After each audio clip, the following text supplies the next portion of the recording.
G'day guys, viewers, how's it going? Hope you are going well and hope you are preparing to have a happy Easter, you know, with chocolates and stuff like that. And as you may not be aware, I'm a Christian, so um, I don't get into the pagan tradition of Easter, which is all about bunny rabbits and stuff like that. For me, that's not what Easter represents. Easter is actually about the death and resurrection of Jesus the Christ. That's what the Christian concept of Easter is about. It's got nothing to do with the pagan concept of bunny rabbits and chocolate eggs and things like that.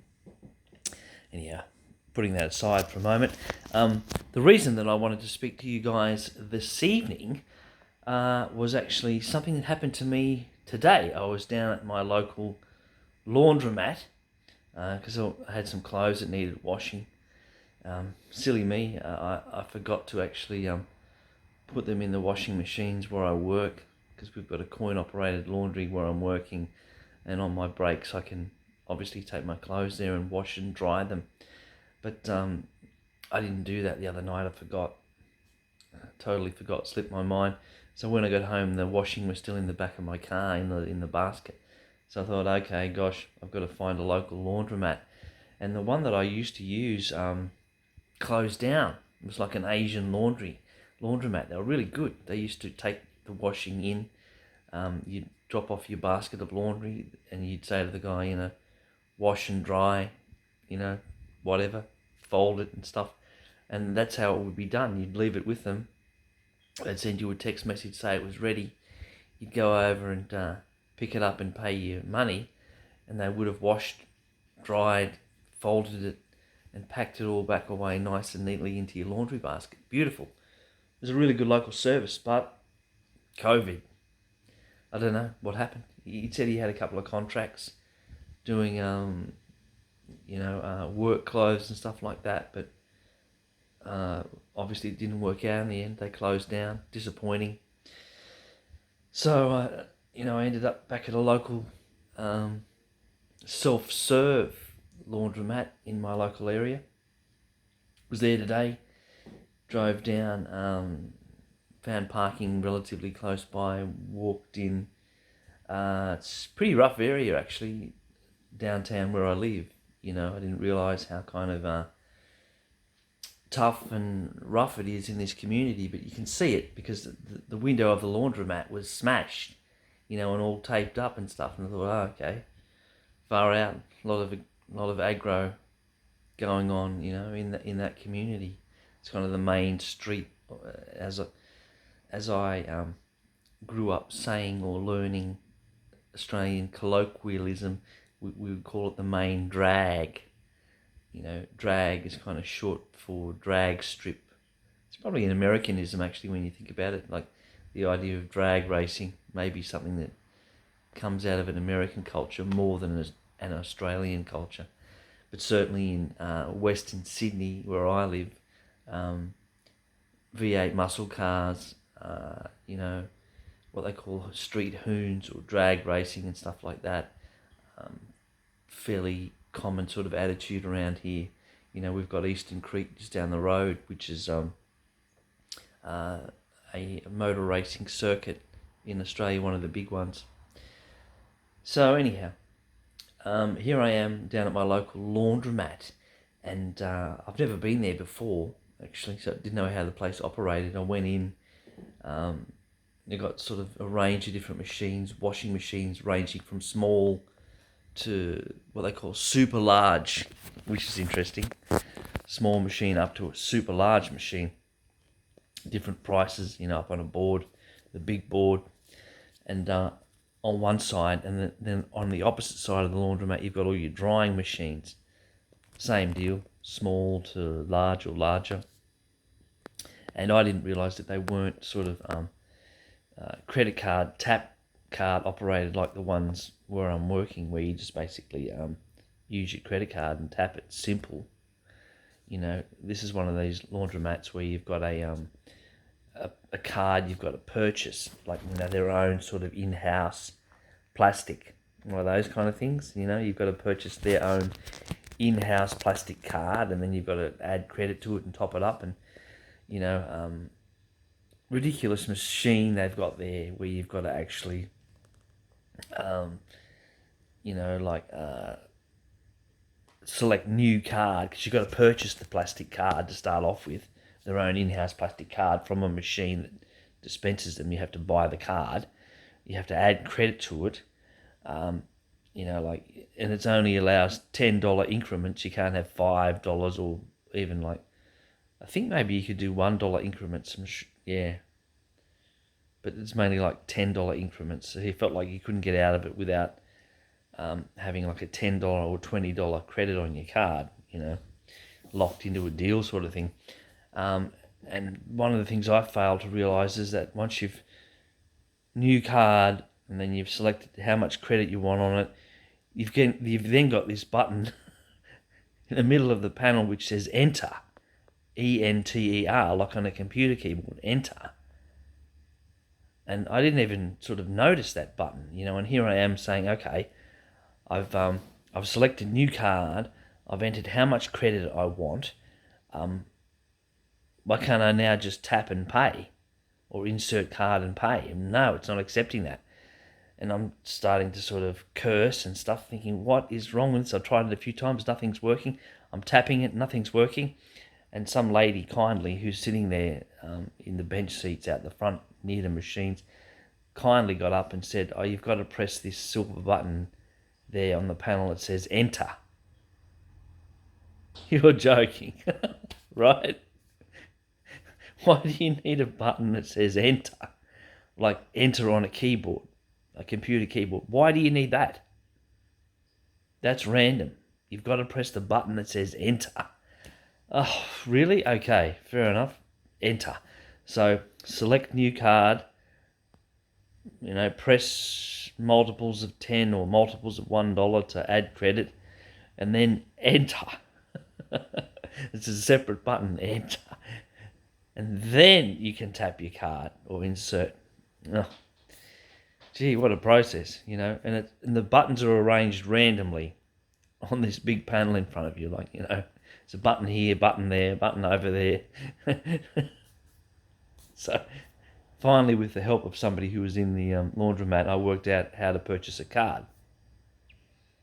First, I had to realise that you couldn't use a credit card. You've got to use their own in-house plastic. Then you've got to work out how to use the plastic card dispensing machine with the button that says enter.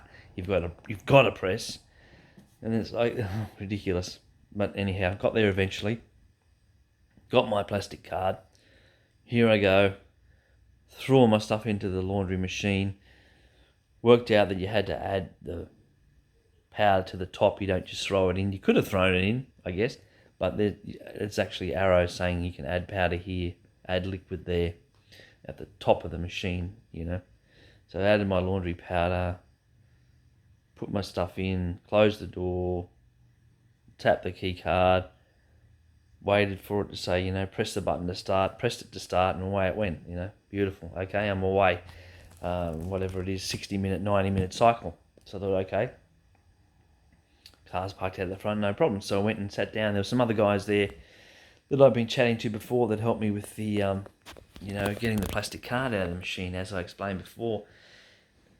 And just sitting there chatting to them, and then this lady comes in, middle-aged lady with two young boys.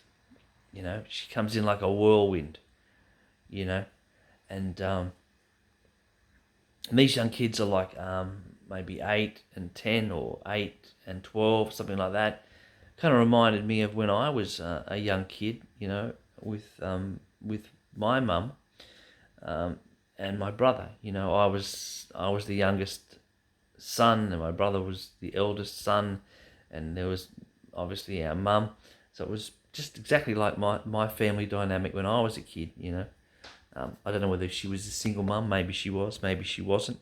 But she was a youngish, middle-aged mum with two boys. Exactly what my family was like when I was growing up. And, I remember being at that age, those kind of kids at that age, and I was identified with being the youngest of the two boys, And so when she comes, She's got these two boys with her, but my goodness, you know, I couldn't judge. I don't know what's going on in their family. I've got no idea. But from what I heard, the language, the interaction between the two boys and their mother, and the interaction between the two boys as siblings, seemed like a lot of negativity there. Like quite a not a good family dynamic. Let's just say, you know, I'll try to use euphemisms as much as I can. You know, I don't like using profanity, especially when you're talking online. So, you know, and I don't use names or identify any people or places. It's just, you know, basically anonymous people that I've met. So, in any case, the crux of it was, you know, it seemed like a very broken family, you know, a family in crisis, because what young boy who's like, I don't know, 8, 10, maybe 12 years old, uses really strong profanity towards his mother. I mean, literally, this boy was calling his mother the B word. And when I say the B word, I mean the name that you would give to a female dog. He was calling her that word. Yeah, in public. He was publicly calling her mother, his mother, a female dog, treating her like that. He was kind of being he was being cruel. I could see he was sitting there being cruel to his younger brother. He had a plastic clothes peg, and he opened the plastic clothes peg up and put it on his younger brother's thumb or finger or whatever, you know, and left it there. And, you know, and the younger brother complained and said, you know, this is putting pressure on my thumb. It's like, it's uncomfortable or whatever. And then the elder brother shouted out, leave it there, you know, like he was being cruel. He was being cruel to his younger brother. And to me, that kind of indicates something that's going on in his own life. Kids will often do things that are basically imitation of what's happened to them, or they're imitating behaviours and things that have happened to them. So, you know, I mean, I've studied psychology, but I'm not a fully trained psychologist or anything, or a child psychologist or anything like that, you know. So I'm speculating to some extent.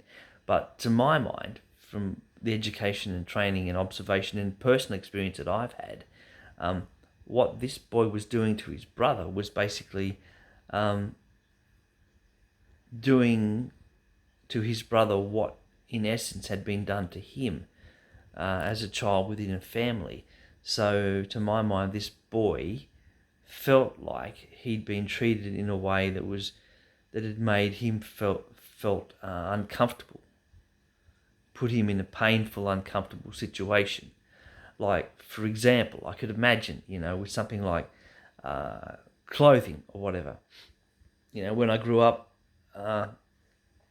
we didn't have a lot of financial resources, you know, so a lot of the time I was wearing second-hand clothing, what was called hand-me-down clothing. So in other words, you know, your brother gets a brand new shirt, and when he grows out of it, if you're the younger brother and you're smaller physically to your older brother, you get it handed down to you. So you get your brother's second-hand shirt, you know, something like that. Kind of cuts costs for parents. They don't have to buy brand new clothing, and they get to use them twice or whatever. But sometimes mothers who don't, I don't know, they're not attentive. They don't have the time or the interest to pay attention to their children. They don't put as much effort in to caring for their children. They can be a little bit careless. They make bad choices about things. They rush things. So when they're buying clothes for a kid, and I mean, I remember situations where I've been, my family has bought me new clothing when I was starting school and stuff, you know. And even as a child, you can be very sensitive about things like clothing, whether it fits or not, well, whether it feels comfortable or not, whether it looks good or not, whether it makes you feel comfortable. You as a young person, you are highly aware of these things, and it is a big deal to you. It's important to you. You don't want shoes that are uncomfortable, that are tight, or overly loose, or whatever. You don't want shirts and shorts and whatever. If you're a girl, dresses and skirts and things that are tight, or baggy, or daggy, or uncomfortable. You don't want any of that, because if you're given this stuff, you've got to live with it. If you're given a pair of shoes and they're tight and they're uncomfortable, your toes are crushed in it, and you've got to walk around in those all day, how painful and uncomfortable is that? That's like a form of torture, really, isn't it? So just like this older brother was putting a peg on his younger brother's thumb, which was just putting something uncomfortable there, and saying, "Leave it on there, leave it on there." To me, that was saying something about his family. That was like saying, we're giving you a pair of school shoes, but they don't fit. But you've got to wear these damn school shoes that don't fit. And if you complain about it, they're going to abuse you and say, "Leave them on there, leave them on there," which is horrible. Horrible. Imagine you had to walk around all day in a pair of shoes that were too small and were really uncomfortable. That's horrible. That's a form of torture, really, isn't it? It's really torturing a person to do that to them. So, I mean, come on, people. Children are human beings. They should be treated as such. They should be treated with respect. We should be aware that you've got to make decisions that are reasonable and caring and considerate of other people, not forcing a child to wear clothing or shoes or whatever that's tight and constrictive, that's uncomfortable, that doesn't make them feel good. Even that's at a bit more of a subtle psychological level, but certainly constrictive and uncomfortable.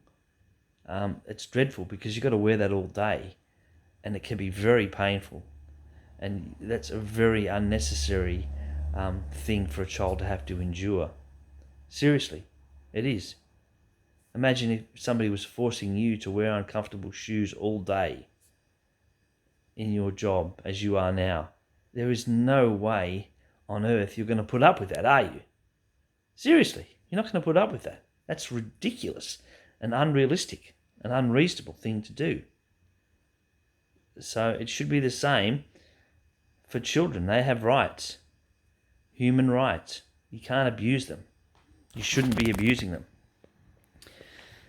So, it's speculative, but as I said, psychologically, that's what children do. They act out. They imitate. So to me, this young boy who was causing physical discomfort and pain to his younger child, he was acting out what was happening to him. He was imitating what was happening to him. So he was being caused physical pain and discomfort by his parents. And so he thought, that's normal behavior. That's what I do to other people.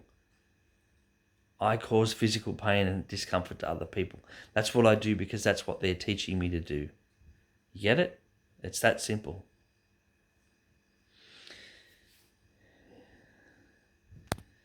Yeah, so moving on from that, the other thing that this boy was doing to his younger brother was using the F word in public. So the younger brother was feeling uncomfortable, and put in pain by his older brother, who is forcing him to wear a peg on his thumb. He's saying, "I don't want to wear a peg on my thumb, and this is uncomfortable. It's cutting circulation off, And the older brother's demanding that he do it, so the younger brother walks out of the shop. And then the older brother goes out and tells him to F off in public. F off, F off, So once again, it's It's acting out the relationship dynamic with his parents. He's really saying that this is what happens to him in the same situation. That if he's been dumped with a pair of uncomfortable, ill-fitting school shoes, or shorts, or a shirt, or trousers, or underpants, or whatever, that if he complains about it, then his parents' response to that is not, okay, mate, that's really horrible. I'm sorry about that. I'll buy you a better pair. I'll buy you a better fitting pair of shoes. I'll buy you a new pair of shoes so you can feel comfortable. You can feel good about yourself. You can go to school. You can give it your best effort. You'll get a good education. You'll become a functional person in society and you'll do well. No. The parents are saying, we don't give a toss about you. You've got to wear these cheap, badly fitting, uncomfortable shoes, clothes, whatever. And if you don't like it, you can F off. Well, what kind of a parent is that? Why do these people deserve to be given the blessing of having children? If you didn't want children, why did you have them in the first place? I always remember thinking that when I was a child. I didn't ask to come into the world. I didn't ask for it. If anything, it was my parents' choice to bring me into the world. They decided they wanted to have a relationship. They wanted to have a sexual relationship. They wanted to give birth to a child, or perhaps in some sense, well, fortunately in my case, my parents were already married. So I have to assume that I was planned as a birth, that they planned that I come into the world. So they wanted me to come into the world, or it was at least known that I would happen, that it was planned. And so therefore, if they planned for me to come into the world, they were fully aware of the responsibility that they had undertaken in bringing me into the world. But I didn't ask for it. They wanted me to come into the world, so therefore it should be incumbent upon them. It should be their responsibility to bring me up, to care for me, to help me become a functional member of society, to treat me with love, kindness, compassion, not to be cruel and nasty and abusive, and so on and so forth. I mean, that doesn't make sense. Why bring somebody into the world if that's the way you're going to treat them? It's very sick and perverse if that's the case. That's all I can say.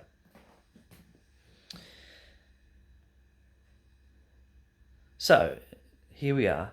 Here I am in a public laundromat with kids that are abusing their mother, calling her the female dog name, arguing with each other, not treating each other, but one child treating the other child in a cruel manner, and acting out and saying, you F off and stuff like that, closing the sliding door and creating barriers and, all this kind of hostility and aggression. And the mother's storming around trying to be commander-in-chief in the relationship. Commander-in-chief, and she's kind of physically grabbing them by the arm and dragging them around and doing commands and demands.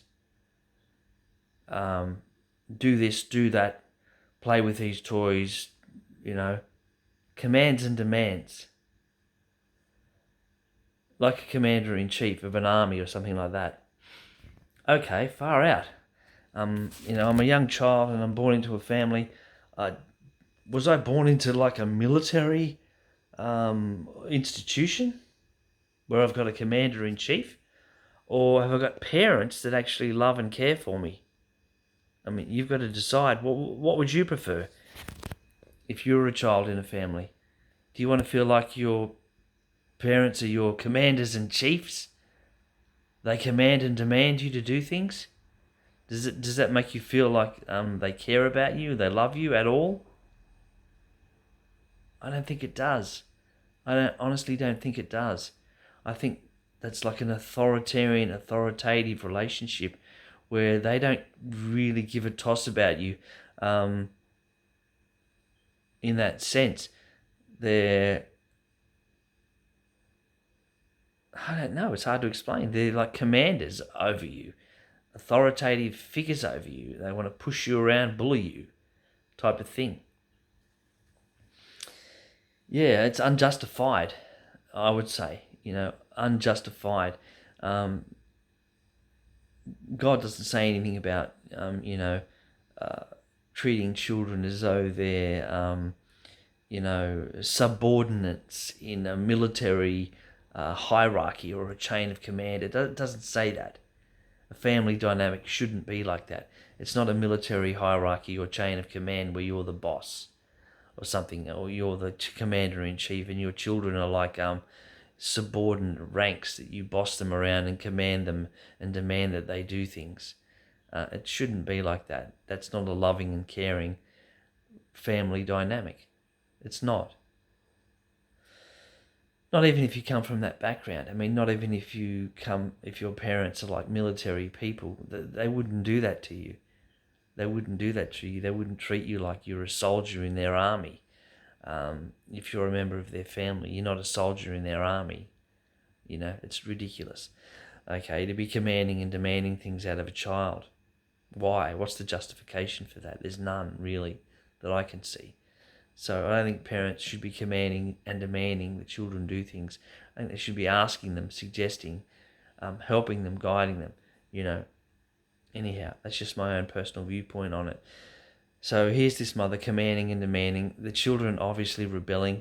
They're probably acting out. They're probably doing what possibly her partner or estranged partner was doing, calling her rude names, saying they don't want to be with her.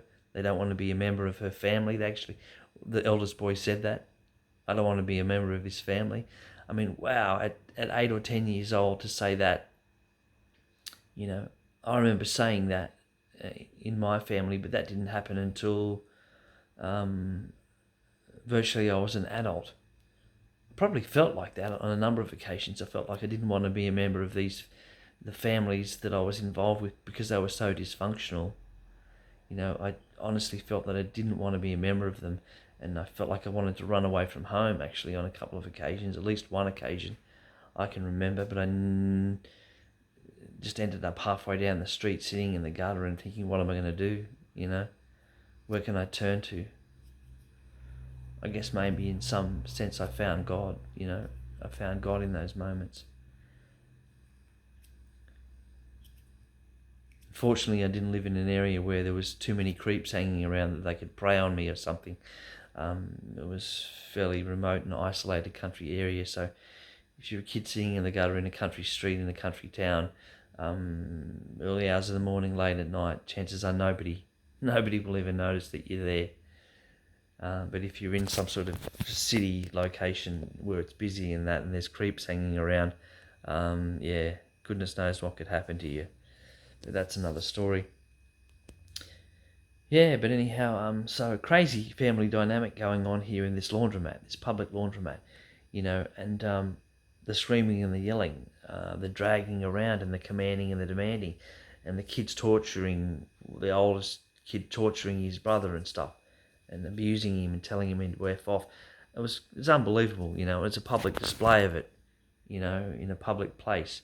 And I was just sitting there minding my own business.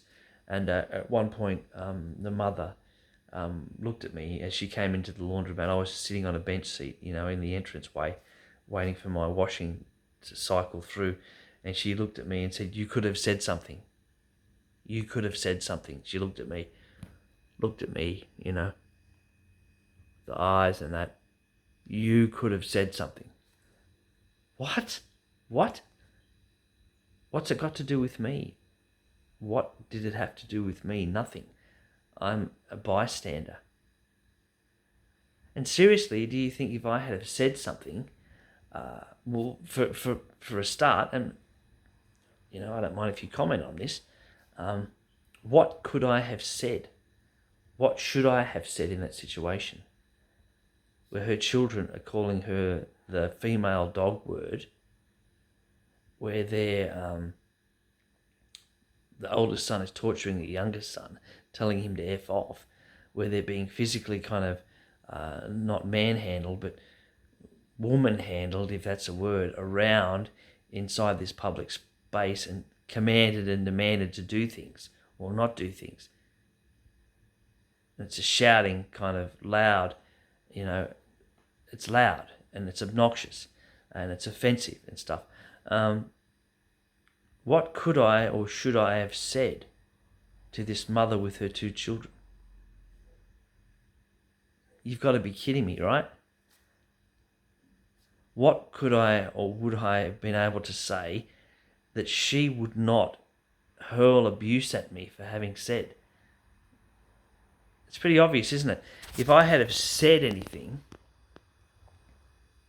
if I had have offered any word of advice, or even tried to calm the situation down at all, I would have instantly become, what? The subject of the abuse, the focus of the abuse. She would have started to abuse me. What right have I got to tell her what to do? What do I know about her family? Nothing, right? What right have I got to say anything, to offer any advice? Straight away I'd be judged. I would have been instantly judged for anything I could have said, anything I would have said. Instant judgment, instant condemnation, instant, you're a pedophile, you're a creep, you're whatever. Like, just instantly like that. You know what I'm saying? That's how these people think. I could have said something.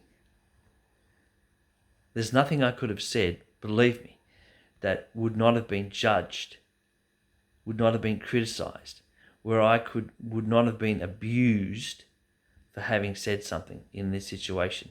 So the best thing to do was say nothing. And that's what I did. I said nothing. These people are so rude and arrogant. They're so self-righteous about their parents, and it's their responsibility and nobody can tell them what to do. And especially when it comes to their children, they can be rude, offensive, abusive and everything in public, make a public display of it, because of their, let's face it, failed family situation. And they have to be partly responsible, if not wholly, they're partly responsible. My mother always said to me, it takes two to tango. So in a relationship with 2 adults that have had children, if you're one of those adults, you have to be at least 50% responsible. Sorry, you have to be at least 50% responsible for the failures of that relationship. At least 50% responsible. So if you've got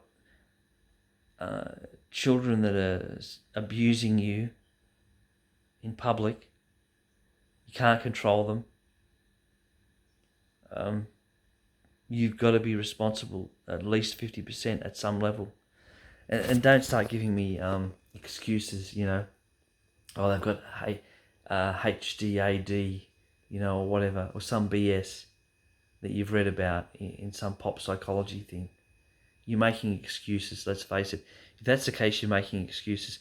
Because if they have a legitimate, developmental or psychological problem, you as a responsible parent should have got professional, should have sought out and obtained professional assistance, guidance about that. You should have taken them to somebody like a doctor to start off with. Start with a GP. Some sort of school counsellors, a psychologist, a child psychologist. Use your mind, okay? Use resources. Don't just assume that you know everything, because you don't.